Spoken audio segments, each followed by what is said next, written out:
Hello everyone, নতুন একটি mini ব্লগে তোমাদের সকলকে স্বাগত।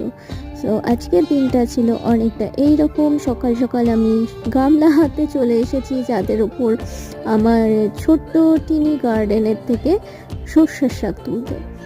সো দেখো কত সুন্দর হয়েছে। নিজের বাগানের শাক সবজি নিজে হাতে তুলে মানে রান্না করে খাওয়ার মজাটাই কিন্তু আলাদা, তাই না? দেখো কত সুন্দর।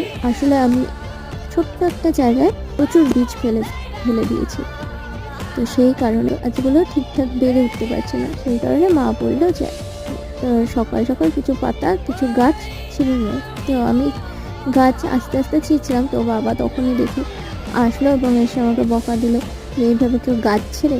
আর তারপর নিজেই দেখলাম সব গাছগুলো তুলে দিয়েছিল। তো দেখো এতগুলো হয়েছে। তো এগুলো দিয়েই সকালে ঝোল রান্না হবে।